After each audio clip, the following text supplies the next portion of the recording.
عبر سحب المرابط الحمراء بقوة نحو. Hi, my name is Malika. I'm cabin crew. Oh, nice. What's your country? Morocco. عبر سحب المرابط الحمراء بقوة نحو. What's your name? Ну, меня зовут Алексей. Алексей просто. Я не понимаю английский. Я просто его не выучил, так что некоторые... hey everyone, আসসালামু আলাইকুম। Welcome back to my another new video.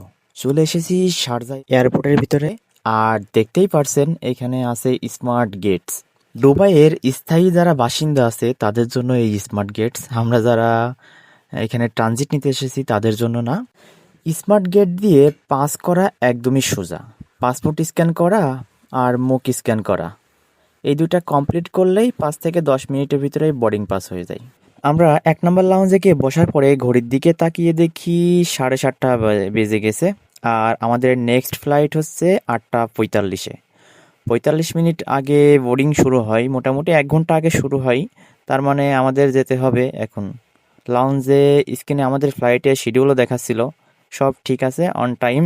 তাই ব্যাগপত্র নিয়ে আগাতে শুরু করলাম। Checking পয়েন্টে এসে একটা জিনিস ভালো লাগলো, এখানে আর কোনো ওজন করে নাই, শুধুমাত্র সিকিউরিটি চেক, জুতা আর গায়ে থাকা প্যান্ট শার্ট বাদে সব কিছু খুলে মেশিনে দিতে হলো। ল্যাপটপ, ব্যাগ, চার্জার সব স্ক্যান করলো। তারপর সব মালামাল গুছিয়ে আমরা বোর্ডিংয়ের দিকে এগোতে থাকলাম।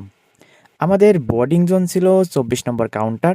24 নম্বরের কাউন্টারে যাইতে যে সিঁড়ি দিয়ে নামতে হবে, ওই সিঁড়িতে কনস্ট্রাকশনের কাজ চলছে, যার ফলে বোঝা যাচ্ছে না আসলে কোন দিক দিয়ে যাব। একবার যে ফেরত আসছি, তো পরবর্তীতে একজনের সহযোগিতা নিয়ে তারপরে ওই পাশ দিয়ে আবার আমরা নামতে শুরু করলাম। এই যে দেখতে পাচ্ছেন কনস্ট্রাকশনের কাজ করার ফলে এখানে চারদিক দিয়ে আপনার ঘিরে রেখেছে, যা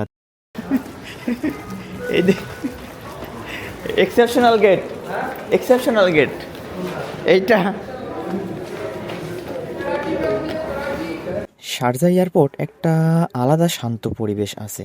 এয়ারপোর্টের ভিতরের পরিষ্কার পরিচ্ছন্নতার কথা তো বলবোই না, এটা অনেক ক্লিনিং একটা পরিবেশ। সব মিলায়ে শারজা এয়ারপোর্ট খুবই কমফোর্টেবল একটা এয়ারপোর্ট। এখানে এসে আমার সত্যিই ভালো লেগেছে। 24 নম্বর কাউন্টারে এসে দেখি সবাই প্রস্তুত লাইনে দাঁড়ানোর জন্য, আর আমরাও সোজা চলে গেলাম বোর্ডিং ডেস্কের লাইনে। তো লাইনে দাঁড়িয়ে থেকে বোর্ডিং টিকিট আর পাসপোর্ট দেখিয়ে দিলাম, আমাদের ছেড়ে দিল। চেকিং শেষ করে আবার সেই শাটল বাসে উঠে পড়লাম। শারজা এয়ারপোর্ট এত বড়, যেদিকে তাকায় শুধু প্লেনই। 99% প্লেনই এখানে দেখতেছি এয়ার অ্যারাবিয়া, 2-1টা আছে হয়তো অন্য কোম্পানি। বাস থেকে দেখি একসাথে 4টা প্লেন আনলোড হচ্ছে, দেখতেই অনেক সুন্দর লাগছিল। এত বড় একটা এয়ারপোর্ট।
আমাদের বাস 2টা প্লেনের মাঝখানে এসে নিয়ে থামিয়েছে।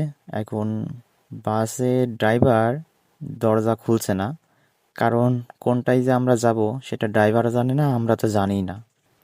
তো কিছু সময়ের ভিতরে আমাদের সিগন্যাল এলো যে আমরা ডান পাশে যে প্লেনটা আছে এটাতে আমরা উঠব।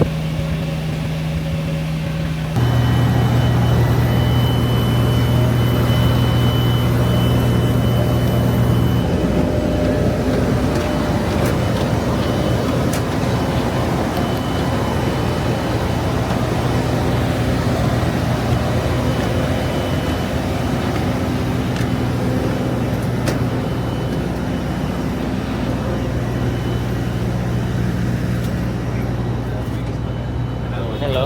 How are you? Fine. Убедитесь, что ваша ручная кладь убрана на багажную полку над собой или под сиденье перед вами. Пожалуйста, не блокируйте проход, дайте возможность пройти другим пассажирам. Выключайте мобильные телефоны по инструкции нашего экипажа. Если у вас возникнут вопросы, пожалуйста, обратитесь к এইবার бортпроводнику. কিন্তু সিট খুঁজতে আর ভুল হয়নি, কারণ আগেরবার শিখে গেছি। এখন সোজা সিটে গিয়ে বসে পড়লাম।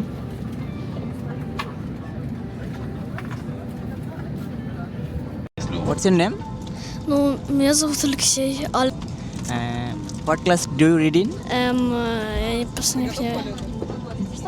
Готов к полету? Да. Yes. Yes. Да. Не понимаю английский просто. Я не понимаю английский. Я просто его не выучил, так что некоторые вопросы, на некоторые вопросы не могу ответить. Я просто не понимаю. এবারের যাত্রায় বাংলাদেশে ছিলাম মাত্র আমরা 2 জন, আর রাশিয়ান যাত্রী বেশি ছিল। আমার পাশেই একটা ছোট্ট ছেলে আর একটা ইয়াং রাশিয়ান গার্ল। আমার পাশে এই যে ছোট্ট ছেলেটা বসেছে, তো তাকে আমি ছোট ছোট ইংলিশে কিছু প্রশ্ন করতেছিলাম, কিন্তু ও বলতে চাচ্ছিল আসলে ও ইংলিশ বোঝে না, ও রুস্কি বোঝে, রুস্কিতেই কথা বলতেছিল। আমি ওর পরবর্তী কথাগুলো আমিও বুঝতে পারিনি। ও প্রথম কথার উত্তর দিয়েছে, বাট পরবর্তী আর কোনো কিছুই বুঝতে পারিনি। ওটাই বলতে চাচ্ছিল। Light snow at the destination. We'll keep you posted once we get closer to the airfield with the latest airfield conditions and the temperature. Till then, sit back and enjoy your flight. কখন seat belt লাগাতে হবে, কখন কি করতে হবে, সব কিছুই বলে দিল। ثم قم بمساعدة الآخرين. Your life jacket is stored under your seat. When instructed by the crew, place the jacket over your head, wrap the strap around your waist, and tie it securely. Inflate the life jacket by pulling both red tabs firmly downwards. The life jacket can also be inflated by blowing into the red tubes. Do not inflate your life jacket until instructed by the crew and until you are outside the aircraft. سترة النجاة موضوعة تحت مقعدك.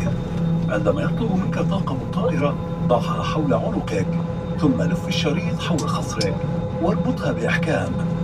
قم بنفخ السترة عبر سحب المرابط الحمراء بقوة نحو الأسفل. يمكنك أيضا نفخ السترة عند الحاجة عبر الأنابيب الحمراء. لا تنفخ سترة النجاة إلا عند صدور تعليمات الطاقم وعند مغادرتك للطائرة. This aircraft is fitted with 8 emergency exits, which are equipped with an automatic evacuation slide. The cabin crew. الله أكبر، الله أكبر. سبحان الذي سخر لنا هذا وما كنا له مقرنين وإنا إلى ربنا لمنقلبون. اللهم إنا نسألك في سفرنا هذا البر والتقوى ومن العمل ما ترضى.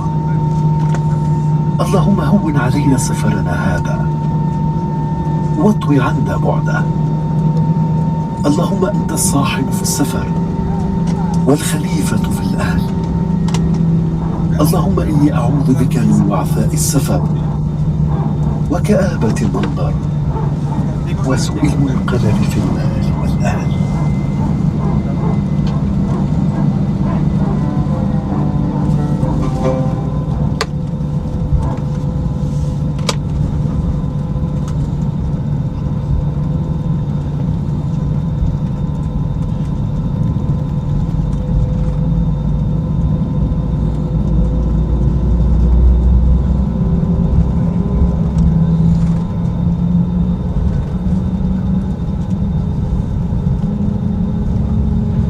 আমাদের বিমান উপরে উঠেই চলেছে, মনে হচ্ছে আরও মেঘের ভিতরে চলে যাবে। আর দেখতে দেখতে কিছুক্ষণের ভিতরে আমার খাবার চলে আসলো। আমার 2টা খাবার অর্ডার দেওয়া ছিল। একটা হচ্ছে বাংলাদেশ থেকে যখন আমি শারজা আসবো, আর একটা খাবার হচ্ছে যখন শারজা থেকে মস্কোতে যাব। তো এই তো আমার খাবার চলে যাচ্ছে, চিকেন বিরিয়ানি। আগের খাবারটা বেশ মজা ছিল, এখন এটা খেয়ে দেখব যে কেমন লাগে টেস্ট। বিরিয়ানির টেস্টটা ভালোই ছিল, খারাপ না, আগেরটার মতোই। তো খেয়ে দিয়ে এখন একটু হাঁটতে বেরোলাম প্লেনের ভিতরে, আর সামনে কেবিন ক্রুদের সঙ্গে একটু আলাপ করতে যাচ্ছি, ওদের হাসি দেখতে চলে গেলাম। Hi, my name is Malika. I'm cabin crew. Nice. What's your country? Morocco. Yeah, I enjoy. It's for 3 years now. I'm enjoying it. I completed high school. Which country? Morocco. Morocco. Yeah. Nice. Morocco is the best. It's a good country. Beautiful. Beautiful country. Yeah. Thank you so much. You're welcome. Thank you.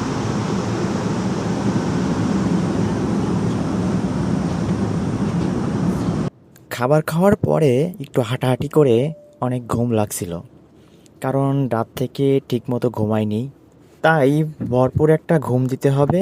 সেই পর্যন্ত সবাইকে good night. ঘুম থেকে উঠে দেখি plane মেঘের ভিতর দিয়ে চলছে। এই মেঘগুলো দেখার জন্য জীবনে কত পাহাড় পর্বত পেরিয়ে এসেছি তার ঠিক নেই। কত কষ্ট, কত সংগ্রাম, কত রাত জেগে স্বপ্ন দেখেছি এই মেঘ দেখার জন্য শুধুমাত্র। আজ সেই মেঘের মাঝেই আমি ছুটে চলছি দূর অজানা দেশে। এমন মুহূর্তে মনে হয় সব পরিশ্রমের একটা মানে আছে।